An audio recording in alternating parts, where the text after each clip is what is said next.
क्यों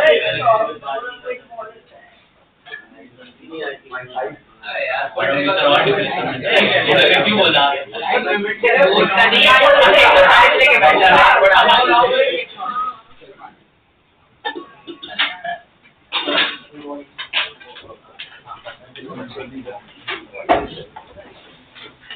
आपने लिखा था?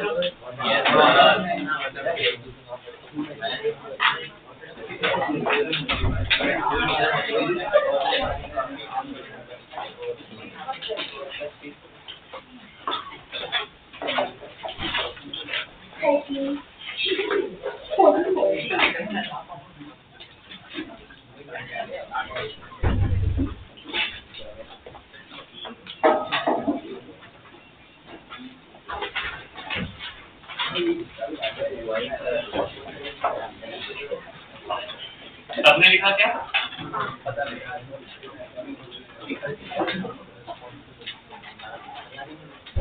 नहीं लिखा बेटा, क्यों नहीं लिखा? जरूरी था लिखना। अभी बैठे ही तो लिख लिए थे, कुछ सॉल्व करने का बैठे। आपने लिखा तो लिख लिया। Okay, so now we are going to discuss three terms as of now. One is dielectric, the second is polarization, and the third is capacitance. Okay, और इस फ्लो में क्यों जाना है उसका रीजन भी अभी समझेगा. So first we are going to read about dielectrics. Okay, perfect. Dielectrics are insulators which can be used to store electrical energy. और आगे continue. The insulators in which microscopic local displacement of charges take place in presence of electric field are known as dielectrics. Okay. सबसे पहले dielectric क्या है?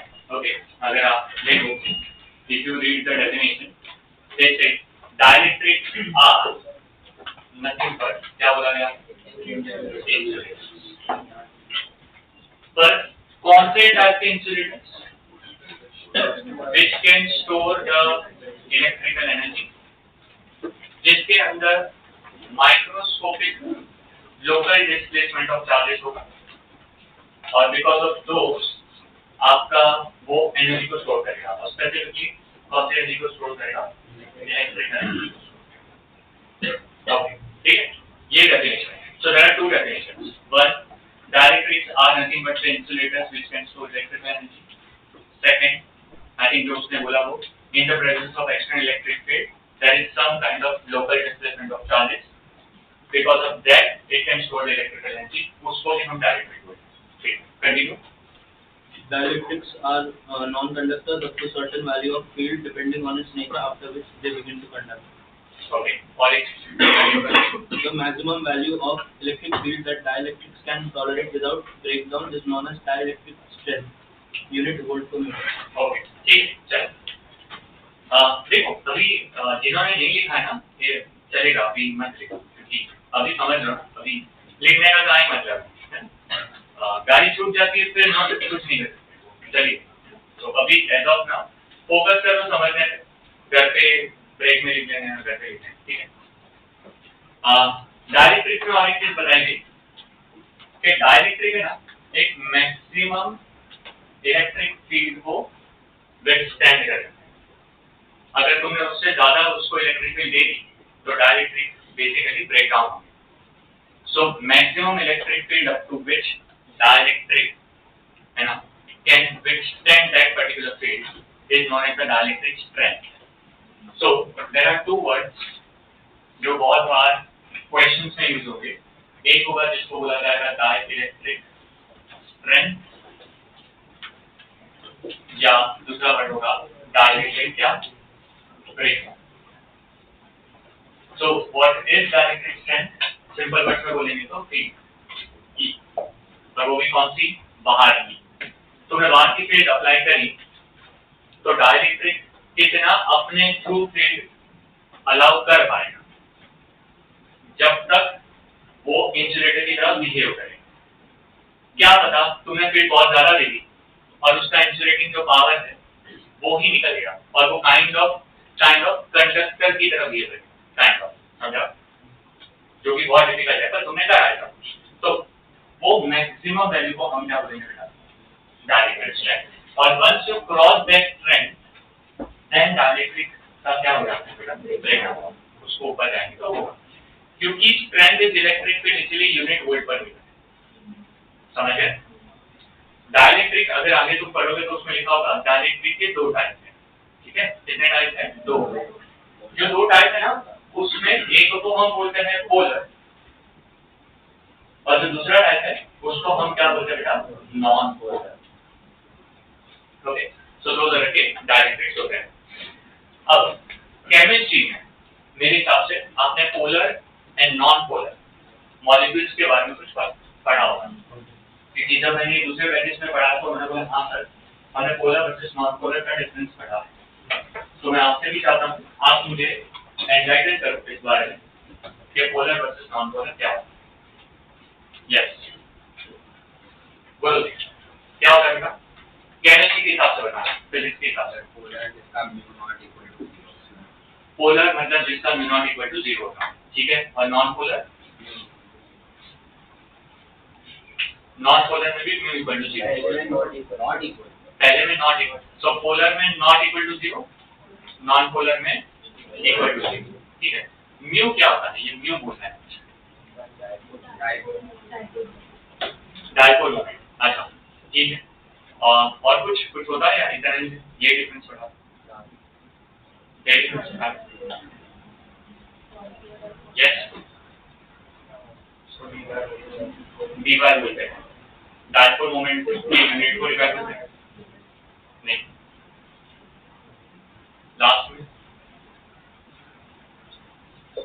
अच्छा पढ़ाया है या नहीं पढ़ा है? कौन से मैंने पढ़ा? संजय। कौन से चैप्टर में पढ़ा? केमिकल, ठीक है। तो मतलब सर का नाम पता है, चैप्टर का नाम पता है और पढ़ा है, ये भी तो। यस, बोलो। हाँ कोई नहीं बोली, मैं केमिस्ट्री बोला था, फिजिक्स तो बोला था। तो जब इलेक्ट्रोनेगेटिविटी दो एटम्स के बीच का इक्वल होता है तभी एक एटम इलेक्ट्रॉन को अपनी तरफ खींच देता है तो उसके डाइपोल मोमेंट मिलता है। ओके, बढ़िया।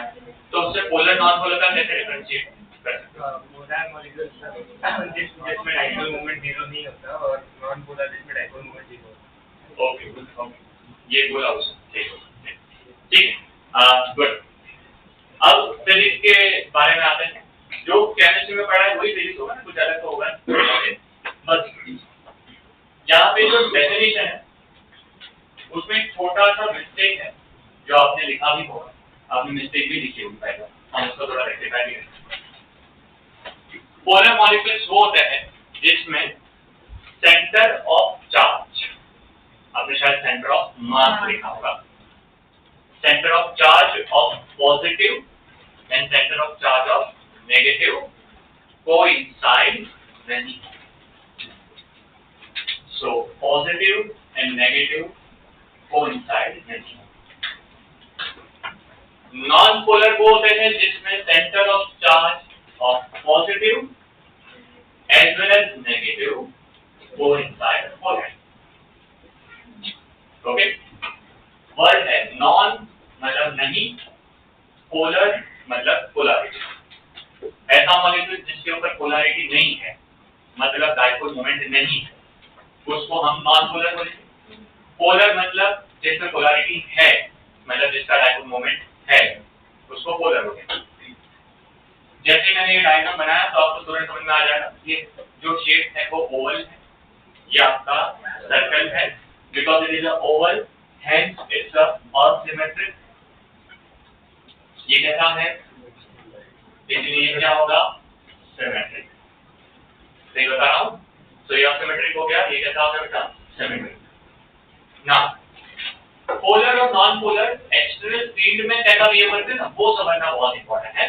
दैट्स व्हाई आप लोगों ने डिस्टिंग्विश्ड में डायग्राम्स बनाए। जिन्होंने लिखा है उनके बारे में बात कर रहा हूँ, जिन्होंने नहीं लिखा वो डायरेक्टली चेक कर सकते हैं जो मैंने भेजा था। So if we talk about the distinguish, okay, अब हम डायग्राम के फॉर्मेट में आते हैं। हर क्लास में दो तरह के बच्चे होते हैं, ठीक है।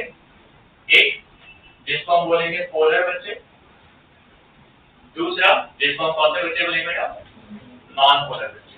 ओके, डिफरेंस होगी। अच्छा, ओके। पोलर बच्चे वो होते हैं जिनका खुद का डायपोल मोमेंट होता है।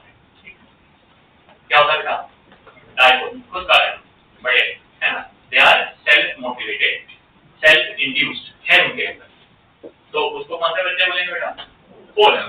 तो जब पोलर बच्चे हैं तो उनका डायपोल मोमेंट है।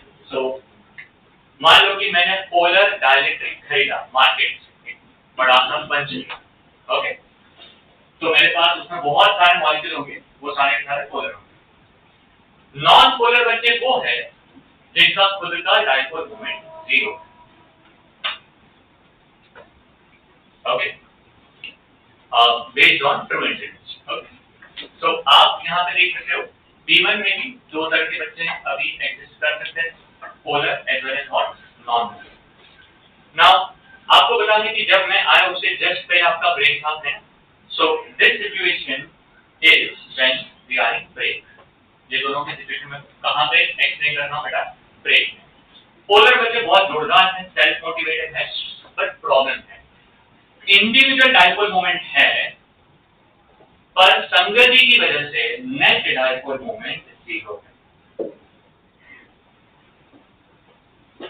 If you look at the diagram, what is happening that एक का डायपोल मोमेंट अगर ऐसा है तो दूसरे का डायपोल मोमेंट ऐसा है। कैन सी है डायग्राम देखा आपने? अगर आपने डायग्राम रैंडम बनाया था तो अब समझना है डायग्राम रैंडम नहीं बन सकता, क्योंकि बोर्ड में उसके भी मार्क्स कटते हैं।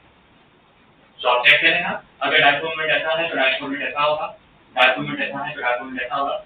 हर एक डायपोल मोमेंट एक दूसरे को क्या करेगा, क्या करेगा, अपोज करेगा, कैंसिल करेगा।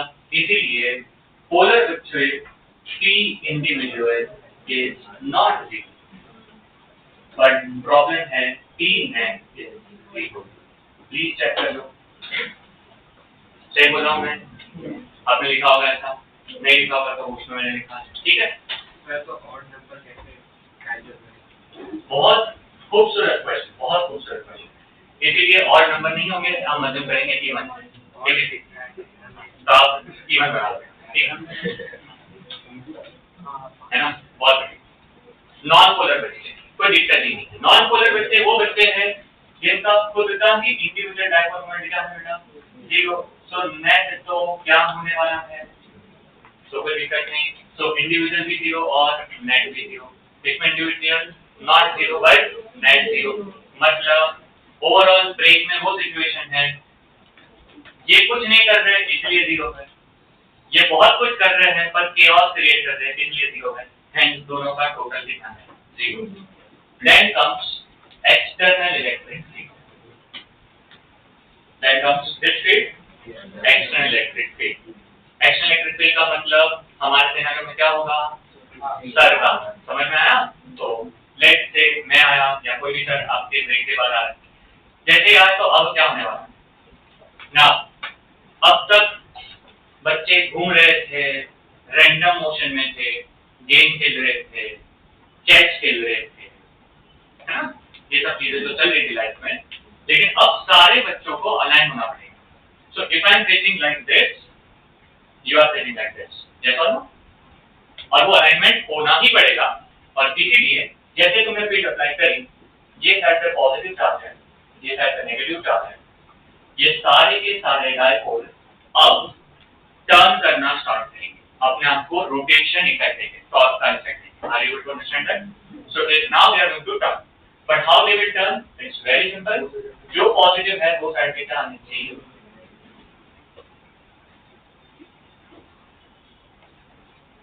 क्या आपको समझ में आ रहा है? अच्छे से समझ में आ रहा है? जैसे सारे के सारे टर्न हो गए तो अब क्या होगा, अब क्या होगा? Can I say P individual is 0 now? Is my P individual 0? वो तो पहले भी नहीं। Is the individual 0? No. Is my P net 0? No. अब मेरा P net dt होगी I have some dipole moment. Do you agree with me? Non polar बच्चे गोल हैं. अब गोल बच्चों का तो क्या ही कर सकते हैं, ठीक. तो उनमें तो टर्न करके भी कुछ नहीं होगा. तो एक ही चीज हो सकती है, उन बच्चों को मार मार के स्ट्रेच करना पड़ेगा. ठीक, क्या करना पड़ेगा सर? स्ट्रेच. और वो स्ट्रेचिंग इफेक्ट इलास्टिक इफेक्ट होगी. यस और नो? यहाँ पे कौन सी इफेक्ट थी? Turning effect. यहाँ पे कौन सी इफेक्ट है बेटा? यस. इसके वजह से अब तुम्हारे मॉलिक्यूल्स जो है वो स्ट्रेच होंगे, और जब वो स्ट्रेच होंगे तो उनका डाइपोल मोमेंट वापस ऐसे क्रिएट होगा.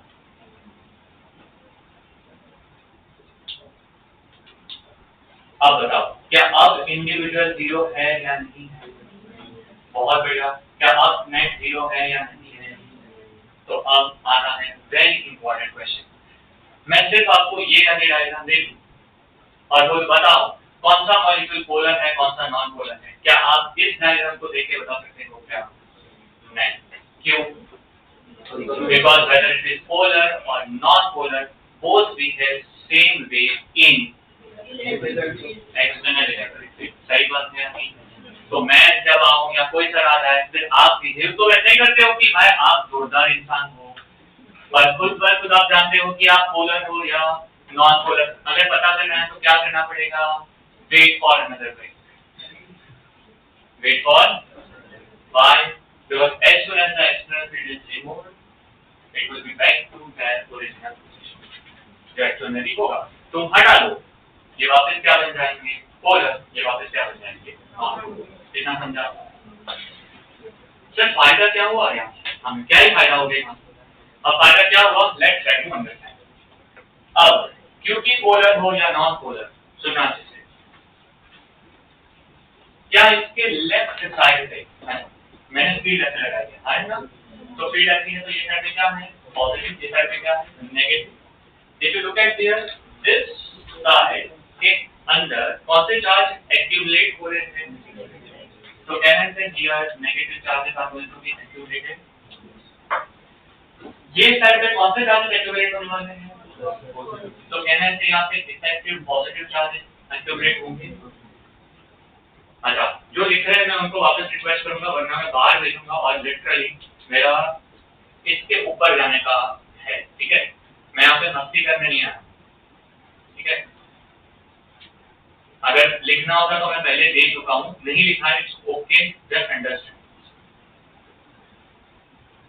यहाँ पे कौन से चार्जेस आ गए हैं? यहाँ पे कौन से चार्जेस आ गए हैं? इस चार्जेस को हम बोलते हैं इंड्यूस्ड चार्जेस, या दूसरा नाम है पोलराइज्ड चार्जेस. तो इसके नाम क्या है बेटा? या तो ये होंगे कौन से? इंड्यूस्ड, या तो कौन से होंगे बेटा? पोलराइज्ड. बिकॉज ऑफ इंड्यूस्ड या तो पोलराइज्ड, डाइलेक्ट्रिक अपनी खुद की एक फील्ड बनाएगा. सही बात है? अब देखिए, the field created by dielectric is opposite in nature to the external field. Are you able to understand that? So now what is going to happen? Now this is very important. जब external field dielectric के through pass होगी, dielectric के through pass होगी, ये आपकी E not है. E not मतलब external field. ये आपकी EI है, induced electric field. क्या नाम है? तो यहां से यहां तक बाहर की फील्ड यूनिफॉर्म है. लेफ्ट से उसकी वैल्यू 10 है. जब अंदर गई तो अभी भी 10 है, पर उसको ऑपोजिशन में कौन सी फील्ड मिली? इंड्यूस्ड. लेट से वो वैल्यू 2 है. तो ये 10 है, ये कितनी है? 2. क्या ऑपोजिट हुआ तो फील्ड कम होनी चाहिए. सो इनसाइड डाइलेक्ट्रिक फील्ड कितनी होगी? कितनी होगी? जैसे ही बाहर आएगा वापस कितनी होगी? क्यों? क्योंकि अपोजिशन चला गया. So outside the dielectric the field is constant, which is 10. Inside the dielectric also the field is constant, but it will decrease. And again outside dielectric office field but dielectric which is 10. So the graph will be like this. Field but this. आप सबको समझा? Constant चल रहा है 10 पे, sudden drop, constant चलेगा 8 पे, sudden increase, and then वापस 10 पे चलेगा. ये समझा? So can we say that whether it is polar or non-polar, if it is kept in external field, the net field inside the dielectric reduces. सही बात है? जब हम कंडक्टर के थ्रू चेंजेस करते हैं, सुनना चाहिए, इसके थ्रू बच्चा बेटा कंडक्टर के पास बहुत ज्यादा फ्री है, कंडक्टर के पास क्या है, बहुत ज्यादा फ्री है। तो जब तुम कंडक्टर को फील्ड में रखते हो, एक्सटर्नल फील्ड, तो कंडक्टर के सारे इलेक्ट्रॉन्स इस तरह से ऑर्गेनाइज हो जाते हैं कि मैक्सिमम नेगेटिव चार्ज यहाँ जाएगा, मैक्सिमम पॉजिटिव चार्ज यहाँ आएगा, और वो अपनी जो खुद की फील्ड बनाएंगे, जिसको हम बोलेंगे कौन सी field, induced field, that will be equivalent to external field. तो मैंने बाहर की कितनी रखी 10, तो इंटरनल फील्ड वो कितनी फील्ड बनाएगा 10, पर वो ऑपोजिट होगी ना, तो 10 माइनस 10 कितना होगा, कितना होगा। So inside the conductor what will be the net electric field, क्या बोला है हमने ऐसा, फील्ड कंडक्टर के थ्रू पास नहीं हो सकती, बोला है ऐसा। This is another reason, this is another reason. So directly के थ्रू ये भी समझ में आता है why the field inside the conductor is zero. Are you able to understand that? वापस आगे जाऊंगा। इसका मतलब ये है whenever a dielectric is kept in external field, the molecules are polarized in the direction of the field. So the molecules are polarized in the direction of the field. This process is known as polarization. इसी process का नाम क्या है बेटा, polarisation. Yes sir, आपने जो conductor वाला बोला कि इलेक्ट्रिक फील्ड की वजह से, उसका एग्जैक्ट स्टेटमेंट क्या होता है? मेन रीजन ये है, द एक्चुअल रीजन ये है, the conductors always store the charge on the surface and not inside. So if they cannot store the charge inside, that cannot be filled by the Gaussian. That's the actual reason. The another reason to understand through this example is, whenever you apply the external field, the charges will get polarized in such a way that they create the field inside exactly equal and opposite to the external field. Dielectrics are insulators, so उनकी खुद की field जो बनती है, they are not strong because they do not have a free electrons, जितने चाहिए उतने नहीं है. But if you apply very high field, तो उसमें थोड़े इलेक्ट्रॉन्स ऐसे बन जाते हैं जो मैंने बताया जैसे जो डायग्राम में बना रहे हैं उसमें all molecules will not do this, some molecules will do this, बाकी तो रैंडम मोशन में रहेंगे. तो जो करेंगे उनकी वजह से यहाँ पे नेट नेगेटिव चार्ज डेवलप होगा और यहाँ पे नेट पॉजिटिव डेवलप होगा. इसीलिए अब मान लो इस स्टैंड को मैंने बढ़ा के 20 कर दिया, तो this value might also get increased because तुमने बाहर की फील्ड बढ़ाई है. सो बाहर की फील्ड बढ़ाई तो यहाँ पे और नेगेटिव चार्ज इंड्यूस होने चाहिए. ऐसे करते करते अगर तुम 40 पे चले गए और इसकी लिमिट भी 40 थी, कि भाई 40 के ऊपर ये झेल नहीं सकता, because it is kind of creating a pressure on that. Are you able to understand that? तब जाके this insulator may get break down. That 40 is known as the dielectric strength. Insulator का ब्रेकडाउन मतलब conductive है. बराबर, insulator का breakdown मतलब conductor. इसीलिए जब आगे सेमीकंडक्टर पढ़ेंगे वहां पे भी सेम होगा. जब तुम एक लिमिट के ऊपर चले जाओगे तो it will start behaving like a conductor. वैसे insulator होता है. Yes. कंडक्टर्स के लिए कोई नहीं, कंडक्टर्स के लिए कंडक्टर्स में तो फील्ड पास हो ही नहीं, देयर इज नो वे. ठीक है, इंसुलेटर के पास लिमिट है. Insulator can behave like conductor and it can also behave like a super conductor. ऐसा भी हो तो आगे जाके वो भी नहीं. सबको समझा है? सो इस पे आ जाता हूं. बताओ व्हाट इज पोलराइजेशन. मैं एक्सप्लेन कर दूंगा. स्टेटमेंट दो, डेफिनेशन दो. What is the meaning of polarization? It is a process. It is a process. The process किसका process है? Polarization is a process in which the alignment of dipole takes place in the presence of external electric field. That's the definition. And the polarization का actual formula वाला definition है P net by volume। आपने लिखा है सब चीजें, ठीक है। फॉर्मूला क्या है बेटा? P net by volume। P net क्या है? Net dipole moment. तो आप इसका नेट डाइपोल मोमेंट निकाल लो और इसको किससे डिवाइड करोगे बेटा? So net dipole moment upon volume is known as polarization. Okay, now it is observe that, क्या आप एग्री करोगे ये जो टर्म आपने डिफाइन करा, ये टर्म एक्चुअली फील्ड पे डिफाइन करना चाहिए। Do you agree? पॉजिटिव से बाहर नहीं बढ़ेगा। अगर मैं फील्ड बढ़ाऊंगा तो पोलराइजेशन बढ़ेगा ना। That is can I say that the polarization is directly proportional to the external field. So more the field, more the polarization. Okay. If I equate it like proportionality sin theta, तो क्या आना चाहिए बेटा?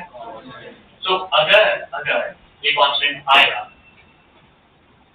वो constant क्या है वो हमने अभी एक्चुअली पढ़ा था जब आपने लिखा था। इसमें दो टर्म्स हैं, एक है epsilon not and then there is term called as chi e। आपने g लिखा होगा, c h i देखा है ना आपने? वो c h i नहीं है, मतलब है c h i, pronounce chi, pronunciation क्या है? chi भी नहीं है, chi भी नहीं है, g भी नहीं, क्या है? का। और ये जो सिंबल है, ये सिंबल chi है और मीनिंग है susceptibility। क्या नाम है? Yes. Next lecture I am going to take a test based on today's job lecture। If you fail to perform good in that particular test, then first punishment will be to speak susceptibility 10 times very fast। Okay? Like a tongue twister। समझ में आ गया बेटा? तो घर पे practice नहीं करनी बेटा। हमें डाउट है कि हम परफॉर्म करेंगे तो लेट्स, है ना, susceptibility को देखो बोलना है, बहुत बढ़िया, ठीक। So P is epsilon naught chi e in E। Definitely question आएगा, सर इसका मतलब क्या? इसका मतलब susceptibility। susceptibility का मतलब होता है pro to। अब लोग सर देखो आपको एक चीज बताते हैं, हमें इसका मतलब नहीं पता था, आपने दूसरा मीनिंग दिया, हमें इसका मतलब नहीं पता। आप ऐसा मतलब बताओ जो हमें पता होता है ना।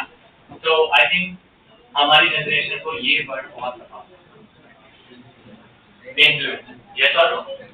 अब ऐसे मटेरियल जो बहुत इजीली इन्फ्लुएंस्ड हो सकते हैं थ्रू एक्शन। ओके, सो इसी को हम बोलते हैं susceptible।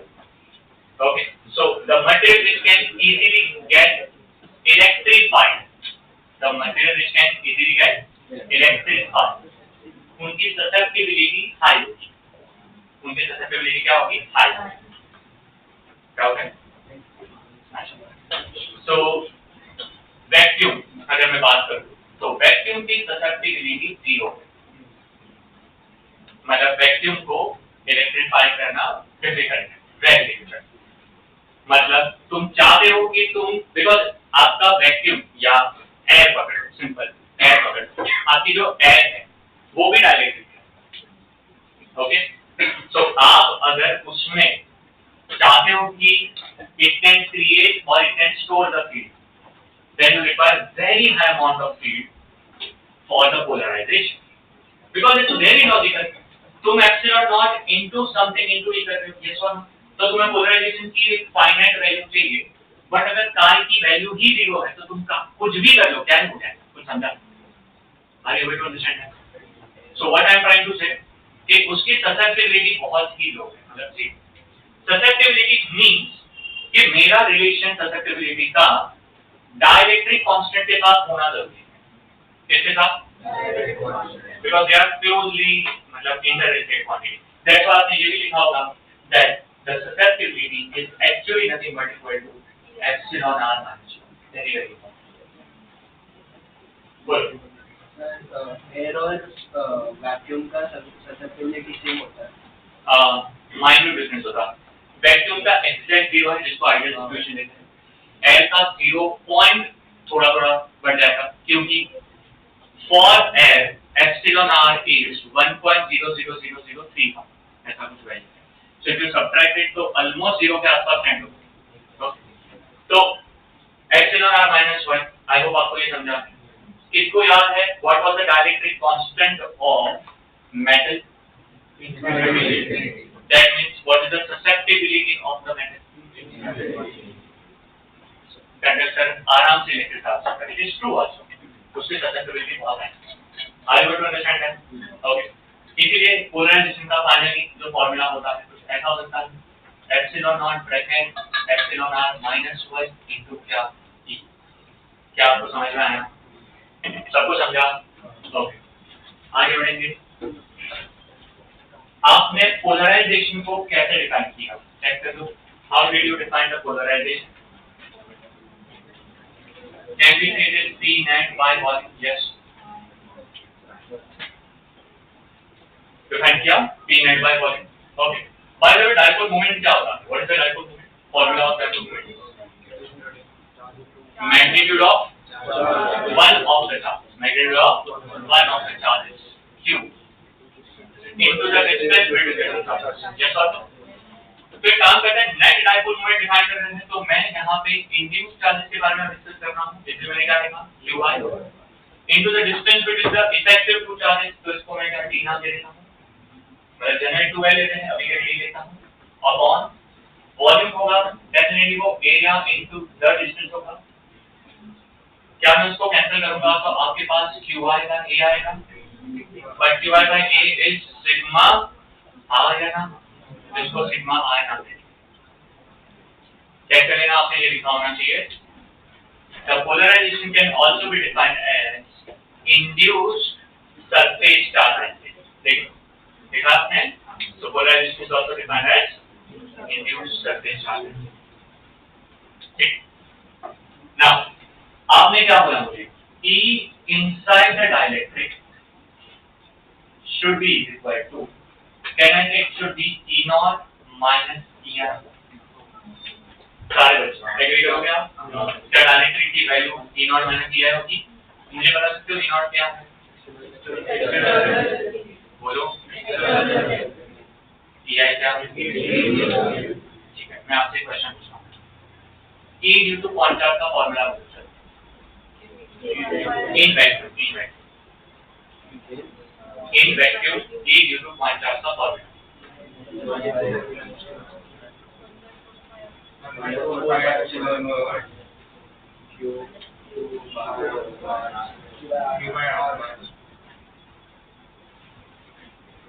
ये फॉर्मूला है ड्यू टू पॉइंट चार्ज। एक क्यू में से अभी नहीं लिखा उसका रीजन 1/4 और 2/4। ठीक, ये वैक्यूम का होगा। ठीक है, अब बताओ ई डायलेक्ट्रिक मतलब इन अ मीडियम, उसका फॉर्मूला बोलो। 1/4 एप्सिलॉन r। क्या इसको के भी चलेगा? कैपिटल के भी बोलते हैं ना डायलेक्ट्रिक इनटू क्या बोल सकता है। अच्छा, अब है ना इस फॉर्मूला को गोली मारो, कोई भी शेप का फॉर्मूला लो, कोई भी शेप का, let's say infinite one. What is the formula? 2k lambda by, but that will be lambda by 2 epsilon naught। ये फॉर्मूला लेकिन किससे रिलेट होगा? और वैक्यूम। और अगर वैक्यूम नहीं होगा तो lambda by 2 pi epsilon naught kr। समझ में आया? अगर रिंग का फॉर्मूला बोलेंगे तो kq x upon x square plus। समझ में आया? अगर उसमें ये फॉर्मूला किसके लिए? वैक्यूम नहीं हुआ तो क्या करूं? Epsilon not into k। Can I say that in general, समझो in general E dash, that is E in dielectric is E in vacuum by a। समझा? अरे समझा? क्या बोल सकता हूँ? डायलेक्ट्रिक का फील्ड हमेशा वैक्यूम के फील्ड को डिवाइड बाय k से ही मिलेगा। तो क्या मैं यहाँ पे E डायलेक्ट्रिक को E नॉट बाय k लिख सकता हूँ? क्या is equal to E naught minus EI होगा? क्या मुझे EI की वैल्यू यहाँ से मिल सकती है? क्या मिले? उनके साथ EI हो जाना चाहिए E naught bracket 1 minus 1 by K. Very powerful formula.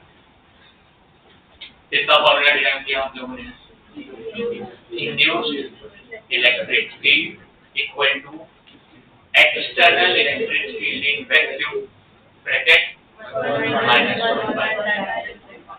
कुछ समझा? अच्छे से समझा? चलो अभी आगे बढ़ते हैं। अगर मैं अज्यूम करूं ये सारी चीज मैं दो प्लेट के बीच में कर रहा हूं, किसके बीच में कर रहा हूं बेटा? दो प्लेट। तो जो ई नॉट होगा ना वो होगा सिग्मा बाय एप्सिलॉन। कितना होगा? Sigma by epsilon. ब्रैकेट ये होगा 1 माइनस 1 बाय के और ई आई होगा सिग्मा आई बाय एप्सिलॉन। क्या एप्सिलॉन कैंसिल हुआ? You got another very powerful formula. क्या? Sigma I is equal to 1 by k. Okay. What is sigma i? Induced surface charge density. What is sigma? Surface charge density of the plate. Bracket 1 minus. What is k? पर sigma होता क्या है? Charge upon area. क्या उसको Q I लिख सकता हूँ? Sigma को क्या लिख सकते हैं? Charge upon area. क्या इसको क्यू लिख सकता हूँ? 1 माइनस। अच्छा मैंने इसको दोनों साइड पे वापस कट किया एरिया, वापस फॉर्मूला आ गया। ये कौन सा हुआ? Induced charge is equal to the total charge on the plate 1 minus. तीन फॉर्मूला, तीनों वेरी इंपॉर्टेंट। आपने दो लिखेंगे शॉर्ट में। आपने ये लिखा होगा, आपने ये लिखा होगा, आपने ये लिख दो। जिन बच्चों ने नोट्स कंप्लीट करे हैं वो लिख दो, जिन्होंने नहीं लिखे हैं वो याद करो ये लिखना है।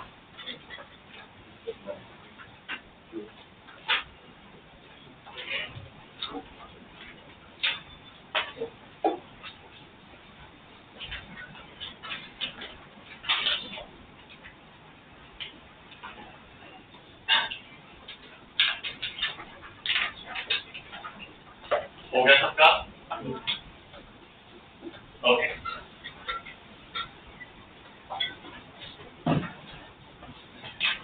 अब आते हैं हमारे most important question. What is actual chapter अभी स्टार्ट होगा and then when this will latest filter also. My first question to all of you is, what is this device? What is this device? Yes. Sure. Register का काम क्या है?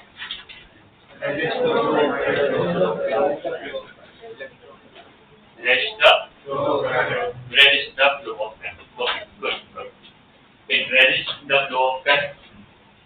That means, as per your definition, if I apply a resistor to a 10 volt battery, this is the 2 ohm resistance, the value. If I apply Ohm's law, which is I is D by R, so it is going to be phi. As per your definition of a resistor, it opposes the flow of current, hence the current entering is phi, so it should be leaving as maybe 4. Because you actually define the resistor as it is a device which opposes the flow of current. Something which you oppose should decrease the value. Hence, entering is 5, leaving is 4. Okay, conservation of charge not satisfied. Something is missing. What is that?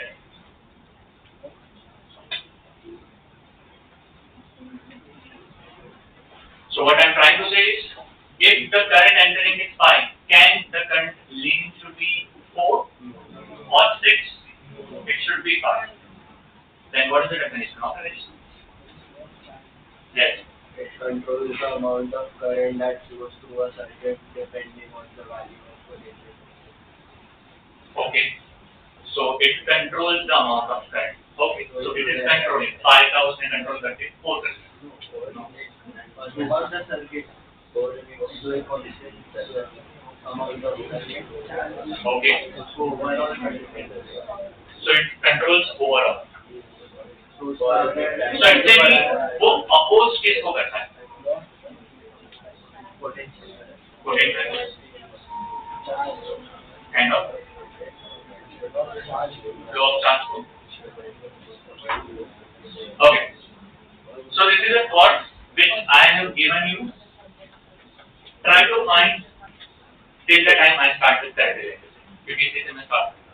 But मैं ये बताने तो देना चाहता हूँ कि you have to ask the right questions. Okay? अब schooling में तो नहीं जा सकते हम. तो स्कूल में पूछना नहीं था कि if it opposes the flow of current, why the current does not get reduced. आप बोलोगे सर मुझे समझ आ रहा था. तो समझ आ रहा तो अभी जो क्वेश्चन पूछा उसका आंसर सेटिस्फैक्टरी तो अभी तक नहीं था. कहीं ना कहीं. So what actually resistance does? Well, but जो रेजिस्टर के यहाँ जो ऑब्स्ट्रक्शन मिलता है तो काइंड ऑफ वो पूरे सर्किट में फिर वो ऑब्स्ट्रक्शन हो ही जाता है ना, क्योंकि ऐसा ट्रैफिक के जैसे अगर एक जगह पे रुका गाड़ी तो पूरा जाम हो जाता है. ओके ठीक है. चलो आऊंगा उस पे भी आऊँ. तुमने जो बताया उस पे भी आऊँ. अभी तो सिंपल सर्किट का जिसमें एक रेजिस्टर था. Will take the example of 5 resistor. वो तो मानव होगा. तुम देख लेना आपकी सर्किट कैसे बनेगी. You are also going to go for infinite level. Okay? You are also going to go for 2D and 3D resistance. Okay? तुम हर चीज करने वाले हो. Okay? Now आते हैं वापस. Resistor as per the textbook definition is opposes the flow of current. Let's assume this is correct because textbook definition नहीं है. मैं गलत नहीं बोला. मैं मानता हूँ सही. ठीक. अब आता है the another device. क्यों मैंने रेजिस्टर को पहले लाया? The reason was क्योंकि आप इसके बारे में कुछ जानते हैं, है ना? स्कूल में पढ़ा हुआ. अब नया डिवाइस. क्या नाम लिखा बेटा? The device का नाम है कैपेसिटर और उसकी प्रॉपर्टी है कैपेसिटेंस. तो याद रखना 3 डिवाइस इलेक्ट्रोमैग्नेटिज्म के ऐसे क्या बोल सकते हैं? फाउंडेशन 3. एक रेजिस्टर प्रॉपर्टी रेजिस्टेंस, दूसरा प्रॉपर्टी, तीसरा इंडक्टर इंडक्टेंस. और तीनों मिलकर तबाही करेंगे एसी अल्टरनेटिंग करंट. तीनों आएंगे आरएलसी सर्किट आरएलसी फिर बैंक. क्योंकि पहले इंडिविजुअल आके तबाही करेंगे फिर तीनों आके तबाही करेंगे फिर कॉम्बिनेशन में भी तबाही करेंगे आरएल आरसी एलसी आरएलसी फिर सीरीज के साथ पैरेलल में तबाही करेंगे. मतलब वो सब चीजें जितनी भी चीजें वो कर सकते हैं ना वो एसी में वो करेंगे. तब तक इंडिविजुअल नहीं. समझ में आया? अब कैपेसिटर का प्रॉपर्टी कैपेसिटेंस है एंड कैपेसिटर का काम क्या? तो आंसर है कैपेसिटर का काम है it can store electrical energy. It is a device it can store electrical energy. So as soon as I मतलब ये कंसेप्ट मैंने बोला मुझे तुरंत ही V2 में से एक बच्चे ने क्वेश्चन ये पूछा sir you started with dielectric and you told us dielectric is a insulator which can store electrical energy. आज ही चालू हुआ आपने बोला capacitor is a device which can store electrical energy. तो सर कैपेसिटर को गोली मारो यूज करो डाइलेक्ट्रिक को because it can store electrical energy. आपने बोला ना तो हम कैपेसिटर को यूज क्यों करेंगे? तो समझ में आया. सो आंसर क्या है उसका? एक्चुअल में कैपेसिटर क्या है? एक्चुअल में डाइलेक्ट्रिक क्या है? रियल में डाइलेक्ट्रिक क्या है? इंसुलेटर ना. सो आपकी ग्लास की विंडो ये जो ग्लास है आपका वो एक्चुअल में आपका क्या है? डाइलेक्ट्रिक. और मैं चाहता हूँ एक काम कर इसके ये जो डाइलेक्ट्रिक है ना मतलब ग्लास है ना इसको एक वायर के साथ कनेक्ट करो बैटरी लगाओ और एक एमीटर लगाओ तो देखो करंट फ्लो होता है. देखो लाइफ लॉन्ग वेट करोगे तो ही नहीं आएगा. ये भी आपकी बेंच पे लगा दो आपको भी पता है करंट तो नहीं होगा. आप बोलोगे क्या कुछ भी बोल रहे हो. ये सर इंसुलेटर है वुड क्या ही होगा मेटल है. हाँ मेटल हुआ तो बात अलग ठीक है मेटल हुआ तो बात अलग है. बट जस्ट इमेजिन करो कि आपने एक प्लेट ली जो कि मेटालिक है आपने दूसरी प्लेट ली, वो भी क्या है, मेटालिक, और उस मेटालिक प्लेट में तुमने बीच में डायरेक्ट डाला, क्या रहा, और अब मेटालिक प्लेट के सराउंडिंग में तुमने एक बैटरी लगा दी। Sir this something can work, ये कुछ कर सकता है। This is actually what a capacitor is. So what is a capacitor? Capacitor is nothing but two parallel metal plates, और उसके बीच में सैंडविच होता है तुम्हारा क्या, डायरेक्ट। अगर आप इसको विजुअलाइज करना है तो बेस्ट एग्जांपल है के रुस्तम का आइसक्रीम खाया है, पता है के रुस्तम क्या है? मरीन ड्राइव पे गए हो कभी? मरीन ड्राइव पे बहुत फेमस है, वहाँ पे सैंडविच आइसक्रीम मिलता है, दो वेफर के बीच में एक हमारा आइसक्रीम। अब तो वो कॉपी हो गया, द ओरिजिनल वाज के Rustam, so that actually the dielectric with the capacitor, समझा? Now understand one thing, capacitor generally जैसे रेजिस्टेंस को हम डिफाइन करते हैं ओम्स लॉ के through, it is nothing but voltage by current, वैसे कैपेसिटेंस का डेफिनेशन है Q by V। इसीलिए मैं चाहता हूं एक बार डेफिनेशन उसका रीड करो। It depends, a capacitor is a device which can store electrical energy. The property of capacitor is known as capacitance, which can be defined as the charge required to increase the potential of a conductor, by 1. It is nothing but the charge required to increase the potential by 1 ampere. That is Q by V is known as a capacitance. ये capacitance है। Okay. चल अब मैं वैसे बोलता हूँ। That means capacitance is directly proportional to charge and inversely proportional to voltage. तो क्या लग रहा है? सही है या गलत है?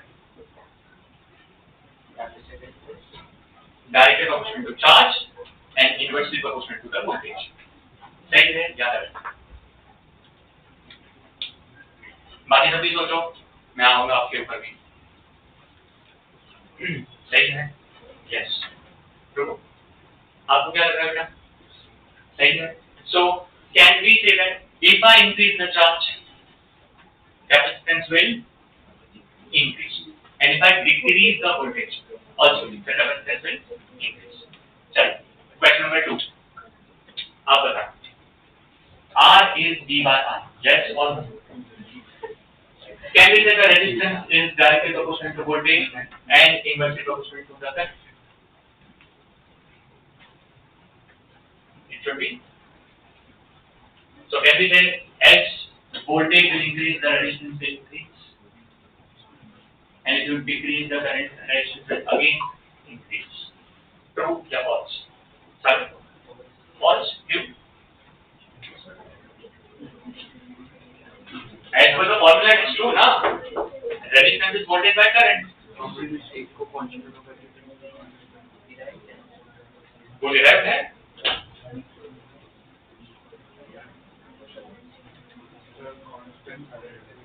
क्या? कांस्टेंट है, रेजिस्टेंस कांस्टेंट है। तो मैं बोलूँगा वोल्टेज बढ़ेगा तो क्या होगा? वोल्टेज बढ़ेगा तो करंट को कांस्टेंट होगा। नहीं, करंट बढ़ जाएगा, रेजिस्टेंस।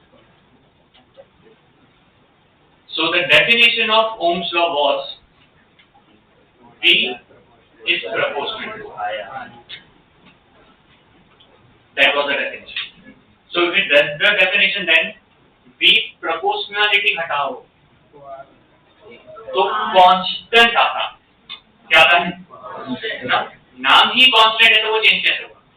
तुम मार्केट से 10 ओम का रेजिस्टेंस लो, तुम सर्किट में लगाओ, सर्किट में वोल्टेज 5 वोल्ट चल रहा था, फिर दूसरे सर्किट में लगाओ जिसमें 10 वोल्ट चल रहा था, तो रेजिस्टेंस में वैल्यू चेंज करेगा? पर एज पर दिस फॉर्मूला करना नहीं करेगा, क्योंकि अगर वोल्टेज बढ़ेगा तो करंट भी बढ़ेगा, to keep the resistance constant. What is formula for potential due to a point charge? V is equal to K by R. Is this the formula for potential due to sphere? और या solid ये है ना भाई, on का भी है ना। कैन वी से V is K by R जिसमें K कांस्टेंट है, R कांस्टेंट है, क्या बोल देता हूँ V is proportional to Q, जा रहा है ना? तो जो कांस्टेंट होगा वो कांस्टेंट को अब क्या नाम देगा? कैपेसिटेंस। वही कांस्टेंट आपका capacitance. So capacitance does not depend upon charge. Capacitance does not depend upon voltage. It never depends. It never depends. It's rather a constant. जैसे रेजिस्टर को तुम बाय करते तो you can also buy capacitance. You can buy. इसीलिए तो हर electronic circuit में capacitance दिखता है। हर इलेक्ट्रॉनिक। फैन में नहीं है। फैन में बोलते भी कैपेसिटर बिगड़ गया है, रिप्लेस करना पड़ेगा। बोलते हैं बहुत। तो कैपेसिटर की वैल्यू फिक्स होती है, रादर वो डिपेंड किस पे कर रहा है, वो भी आंसर इस पे डिपेंडेंट है। तुम स्कूल में पढ़ चुके हो, उसको रिलेट ही करना चालू करो। रेजिस्टर अगर वोल्टेज करंट पे डिपेंड नहीं करता तो किस पे डिपेंड करता है? स्कूल में पढ़ा है, बोलो। एरिया पे क्रॉस एरिया हो गया, लेंथ हो गया, मीडियम हो गया, बहुत बेटर। चार चीज पे डिपेंड करता है। इस पे material medium, temperature, length, area और क्रॉस सेक्शन।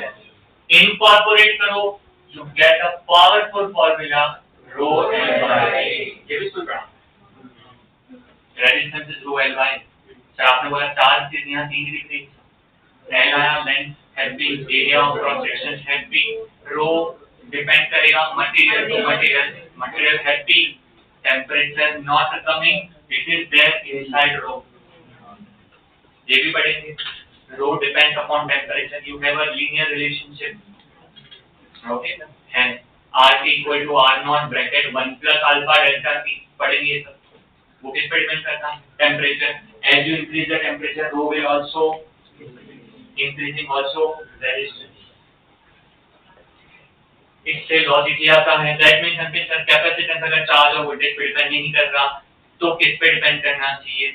सर हमें नहीं पता, पर आप बोल रहे हो कि इसके जैसा है तो सिमिलर कुछ होगा, मे बी एरिया पे, मे बी डिस्टेंस पे और मे बी मटेरियल पे। समझा? इसीलिए मैं चाहता हूं कि आप पढ़ो capacitance depends upon shape and size of the conductor, surrounding medium and presence of क्या अदर कंडक्टर। लिखा है था very important, but it does not depend upon क्या लिखा है, याद रखना उस पर डिपेंड करता है। Capacitor is a scalar quantity, obvious. Resistance is a scalar quantity, obvious. Also unit के बारे में बात करें तो the unit of charge is coulomb, the unit of voltage मतलब potential difference is volt, the unit is coulomb per volt. But coulomb per volt बोलना ठीक नहीं लग रहा था, इसीलिए गुजराती लोग जो एकादशी में क्या करते हैं बेटा, है ना, जिनको पता है बहुत बढ़िया, जिनको नहीं पता, माइकल फैराडे का जो नाम है उसी से शॉर्ट फॉर्म बना है, क्या है? Farad. Okay, the unit of capacitance is farad, और farad is a very big unit, that's why the three other units which are very famous are this. अब सारे एक ही क्वेश्चन में फैराड का यूनिट एक्स के फॉर्मेट में नहीं देखोगे, या तो वो होगा माइक्रो फैराड, या तो होगा नैनो फैराड, या तो होगा picofarad. Because this is a B1 batch, इसलिए मैं नहीं लिख पाऊंगा, ऐसा मैं अज्यूम करूंगा। पर अगर आप फ्यूचरिस्टिक में एरा में भूल जाने वाले हो तो लिख के रखना, माइक्रो कितना होगा, नैनो कितना होगा, पिको कितना होगा, ये तीन कन्वर्जन पहले बता दूं, ठीक है? ओके, अब आता है प्रिंसिपल ऑफ कैपेसिटर, ये भी आपने लिखा होगा। मैं बोला था ना पहले लेक्चर में दो टॉपिक तो हो ही जाएंगे, अभी होने आए। ओके, सो प्रिंसिपल ऑफ क्या है? Capacitor. Now what is the principle of capacitor? Assume करो तुम्हारे पास एक सिंगल प्लेट जिस पे तुमने चार्ज निकाल दिया Q। आप अपना दिमाग लगाओ, बताओ एक single plate, isolated plate, okay, non committed plate, अकेला रखा हुआ है, उस पे टोटल चार्ज Q दिया, तो बताओ चार्ज कैसे डिस्ट्रीब्यूट हो? अरे बोलो, Q/2। तो क्या इस पे हो जाएगा Q/2? क्या इस पे भी हो जाएगा Q/2? आया। क्या मैं बोल सकता हूँ कि इस प्लेट का कैपेसिटेंस होगा Q/V? कितना होगा? मतलब एक प्लेट भी अपना खुद की कैपेसिटी दे सकता है, दैट इज Q/V। चलेगा? Okay. Consider again this plate with a charge Q and consider a neutral plate with a charge obviously 0. What will happen now? ये साइड पे, ये साइड पे, ये साइड पे, इस साइड पे। Will there be any change? Will there be any change in the capacity of this system? Will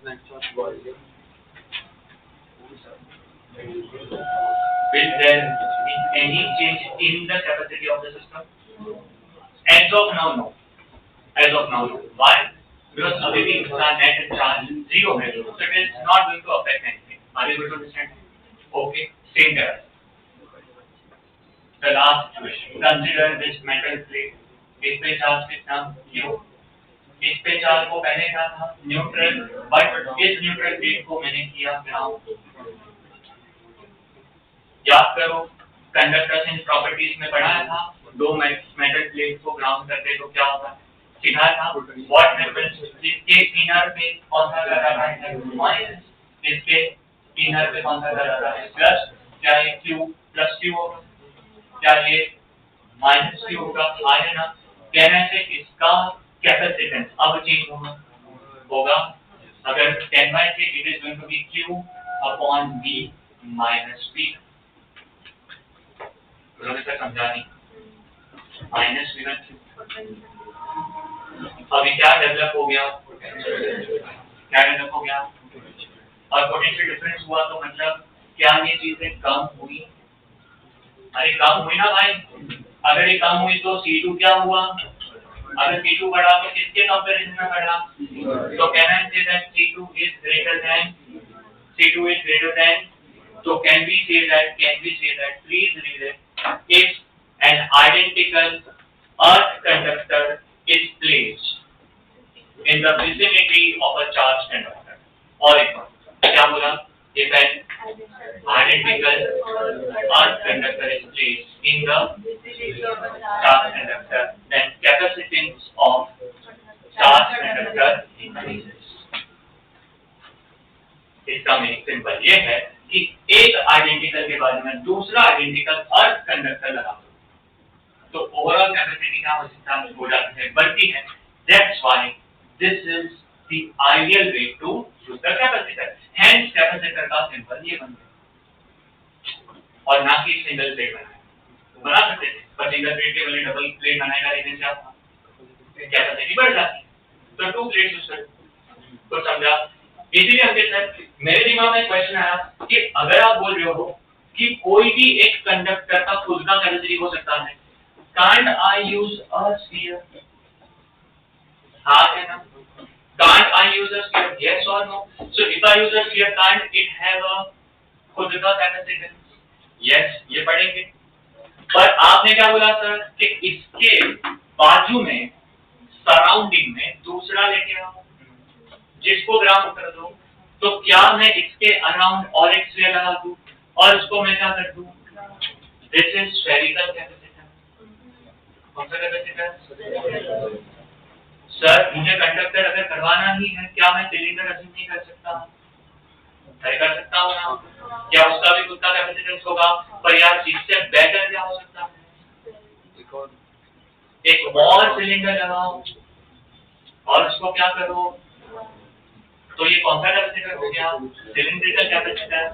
सीख लिए topic 3 done. Types of capacitor, 3 type के कैपेसिटर. पहला स्फेरिकल, दूसरा सिलिंड्रिकल, तीसरा पैरेलल. और अब जेई में सबसे ज्यादा या जो आता है वो कौन सा आता है? वहां से फिर सीरीज पैरेलल वो सब स्टार्ट करेंगे. समझ में आया? पक्का? ओके. आज बहुत थियरी करवाई बट आज रीजन था इसीलिए. बट देखो अच्छी बात ये लिखवा था तो 2 लेक्चर जाते, बहुत कुछ था. आज एक दिन में पूरा लेक्चर में क्या वर्ड हो गया, the entire theoretical part. Okay. Now, let's solve one question. फिर आगे जाएंगे. लिखो question.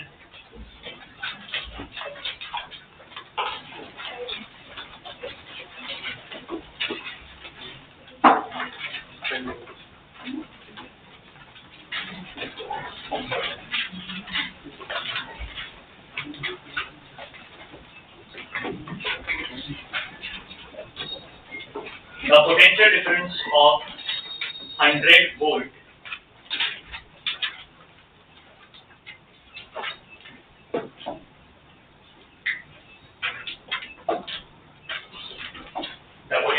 of 100 volt was produced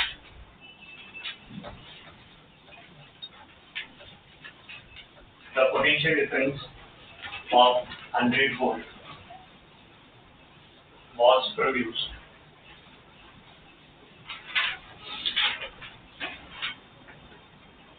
by transferring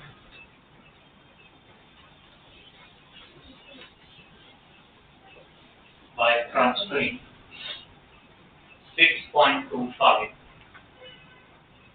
into 10 raised to 16 electrons from one conductor to another. From one conductor to another. Then the capacity of capacitor is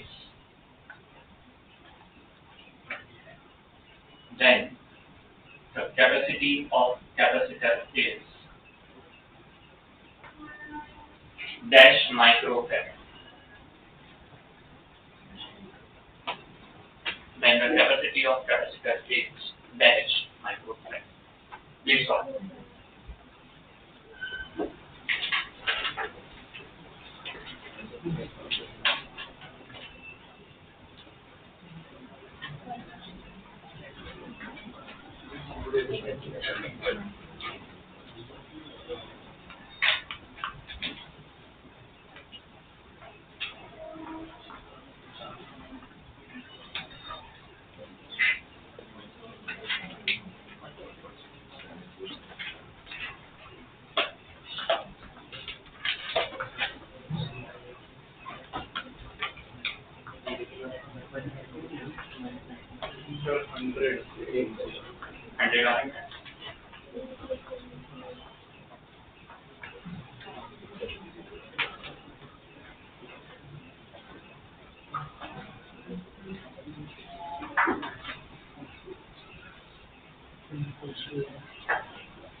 Did you use the formula Q is equal to C?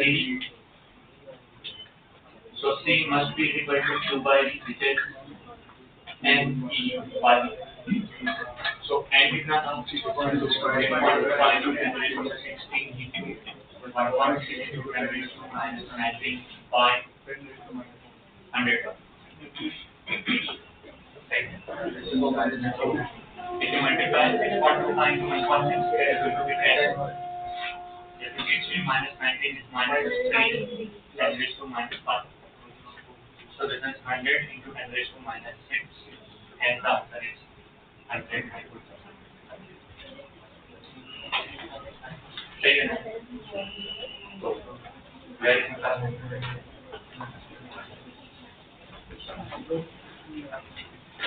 Okay, now इसमें तो कुछ भी नहीं था, it was just a basic formula, और अभी तक कुछ वैसे इंट्रोड्यूस हुआ भी नहीं।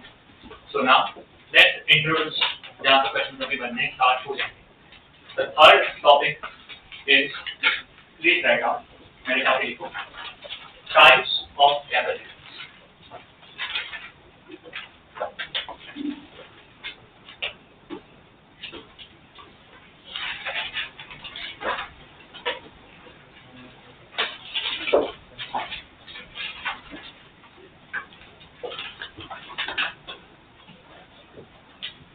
Third topic is types of capacitor. इसमें टाइप 1 है spherical capacitor। टाइप 1 है spherical capacitor।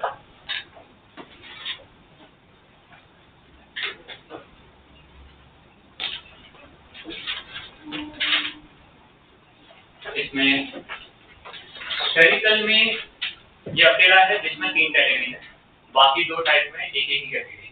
तो spherical में फर्स्ट कैटेगरी है isolated spherical capacitor.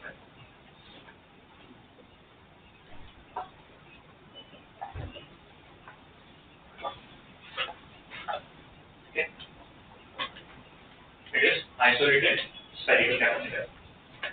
Now consider करो आपके पास एक स्फीयर है जिसका रेडियस r है और जिसपे चार्ज q है।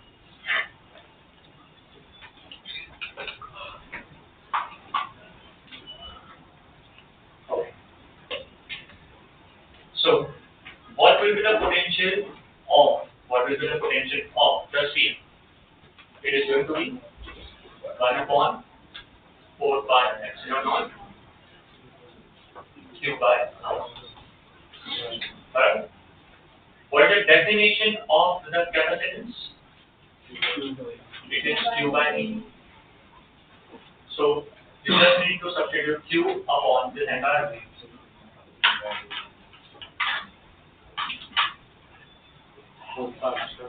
Then the formula for isolated spherical capacitance is 4 pi epsilon naught. Okay, that's enough. C is 4 pi epsilon naught. Now, ये formula कब true है? What is the meaning of isolated? Single sphere. It should be a single sphere.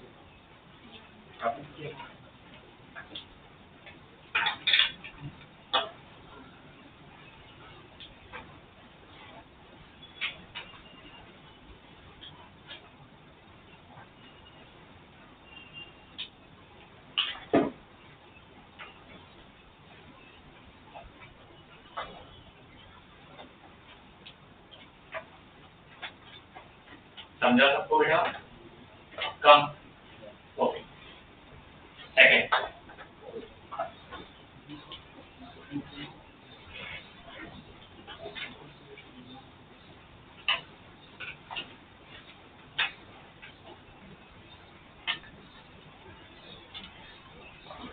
the second, which is actually the most commonly asked, is outer sphere is covered.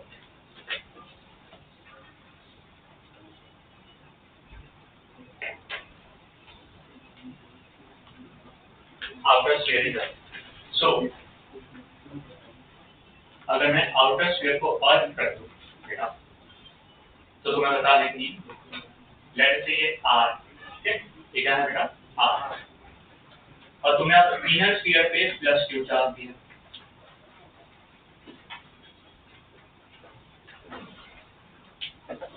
So common sense, if you are given the inner surface पे plus q charge, तो outer sphere के inner surface पे minus q charge आएगा।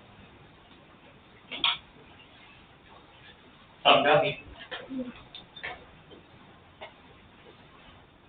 आपको समझ में आ रहा है? Now consider this as a surface 1, consider this as a surface 2.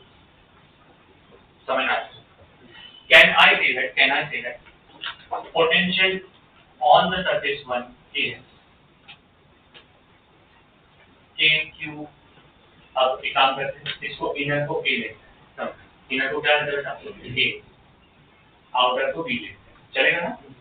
तो बताओ क्या V1 को मैं लिख सकता हूँ AQ by A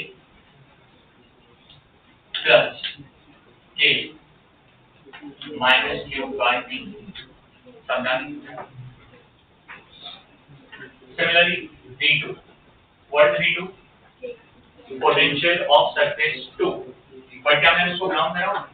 Grounding means potential becomes equal to 0.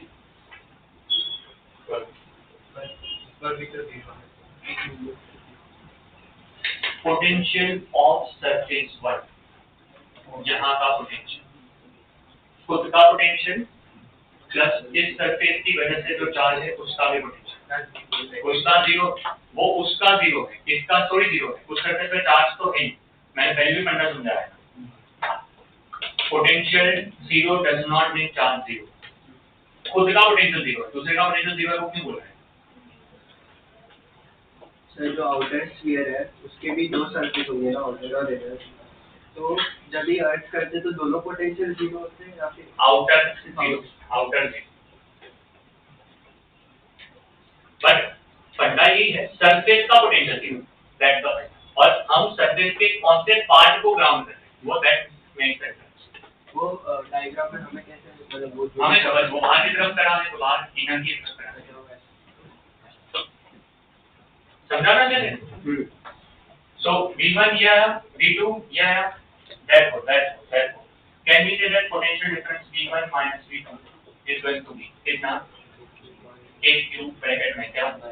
1 by A minus 1 by B. Okay. Equation number 3. So the formula for capacitance is Q by V. क्या रखना है? V हमेशा पोटेंशियल डिफरेंस होगा जब दो आ रहे हैं, सो पोटेंशियल डिफरेंस होगा तो क्या लिखना पड़ेगा sir? Q by S1 which is AQ bracket 1 by A minus 1 by B, और सिंपलिसिटी K को है ना डाल दो 4 pi epsilon, डाल सकते हैं? चलेगा डॉक्टर, तो C का फॉर्मूला हो जाएगा 4 pi epsilon naught AB upon B minus A. That's the formula. Very important. 4 pi epsilon naught AB upon T2.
सबको समझा?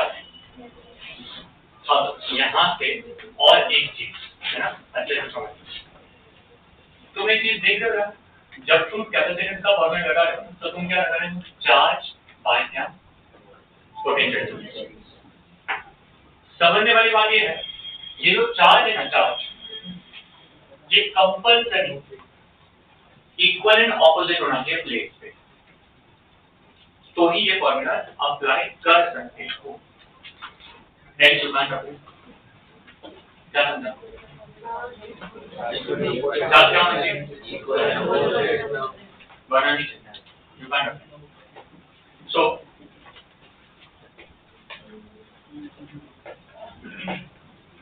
फोर माइनस टू, दोनों पे मैंने चार्ज अलग दिया, 4 और -2, और मैंने पूछा बताओ इसका कैपेसिटेंस कितना है if the potential difference across these two is V. दिया है potential difference across these two is V. So this is 4 coulomb, this is -2. How will we can't apply? Why we can't apply? The charges are not equal and opposite. But now add both. 4 minus 2 divide by 2. यहाँ पे कितना आएगा, यहाँ पे कितना आएगा plus, यहाँ पे कितना आएगा, यहाँ पे कितना आएगा, क्या यहाँ पे इक्वल अपोजिट आया, तो इसका कैपेसिटेंस होगा 3/10। कैपेसिटेंस कितना होगा, so how did I arrive at 3/10? जब मुझे इक्वल एंड ऑपोजिट, तो मुझे चार्ज इनर प्लेट का मिल रहा है, चार्ज कितना है बेटा, इनर प्लेट का, क्योंकि वही होगा जो इक्वल एंड क्या होगा बेटा, ऑपोजिट। अच्छा मैंने क्यों यहीं पे समझाया, क्योंकि यहाँ पे कुछ होने वाला है। हाँ सर, तो वो वाले क्वेश्चन में हमने पोटेंशियल डिफरेंस अंदर के आउटर और बाहर के आउटर का लिया था, बट चार्जेस हमने इनर लिया। वैसे ही वैसे ही है। अभी भी मैंने जब एक्सप्लेन किया था पैरेलल प्लेट का कैपेसिटर, तो भी ग्राउंड तो वहां से सक्सेसफुल किया था, और चार्जेस मैंने उसके ऑपोजिट इक्वल एंड ऑपोजिट सामने रखा। ओके, सो ग्राउंडिंग जहां पे भी करोगे, जैसे इस पे आउटर पे करें, अब मैं किस पे कर रहा हूं, इनर पे, तो इसका डायग्राम कैसे होगा ऐसा, और मैं अब इनर को ग्राउंड करूंगा और अज्यूम करेंगे कि इस पे चार्ज प्लस ना, मैं क्या आपके ऊपर छोड़ता हूं, अज्यूम करिए इनर रेडियस A है, आउटर रेडियस B है और बाहर का चार्ज Q है। आप इसका एक्सप्रेशन ट्राई करो derive, it's not that easy, थोड़ा सा सोचना पड़ेगा, but I give you the two thought. First thought, तुम्हें चार्जेस कौन से लेने चाहिए, इक्वल एंड ऑपोजिट, है ना, तो you can apply the formula. और दूसरा मैंने आपको बताया आइसोलेटेड स्फेरिकल कैपेसिटर का फॉर्मूला है, ठीक है, 4πε0। थोड़ा इतना दिमाग लगने वाला है, ओके, ट्राई करो। नेक्स्ट लेक्चर में हम यहीं से स्टार्ट करेंगे डेरिवेशन। चलो बाय। हमने काफी हद तक कवर कर लिया एक लेक्चर में। आपने वो रेजिस्टेंस का जो क्वेश्चन दिया था, हाँ तो थॉट था कि जैसे कि मैं सर्किट में बैटरी था, तो उसमें पोटेंशियल डिफरेंस होता है, तो फील्ड क्रिएट होता है, तो जब वो फील्ड पास करेगा पूरे सर्किट में, तो हम लोग ने जो रेजिस्टर डाला है उसके अंदर पोलराइजेशन हो सकती है और ओपोजिंग फील्ड क्रिएट होती है, इसकी वजह से चार्ज कम हो जाता है लोगों में, बट चार्ज कंजर्व रहता है। तो चार्ज कम तो नहीं होना चाहिए, तो कंजर्व्ड है सिस्टम और करंटली रिड्यूस नहीं दैट तो फ्लो, क्योंकि ये battery giving 10 ampere, it should 10 ampere उसके बाद आना तो नहीं था। तो what is something which actually the resistance is opposing. I am not saying it is not opposing it, the flow of it, that is true, that is true. So we are not saying that charge is getting reduced, but something is getting reduced. That's the answer उसी का है। Field तो uniform है, अगर हम assume करें कि conductor cylindrical है और मैं कहूँ कि फिक्स बैटरी लगा तो फील्ड यूनिफॉर्म है। आंसर अलमोस्ट मिल चुका है, बस थोड़ा सा थोड़ा। चलो मिलते हैं।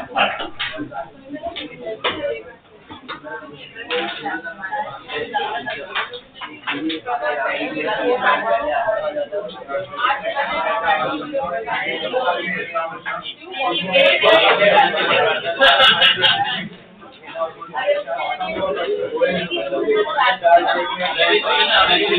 is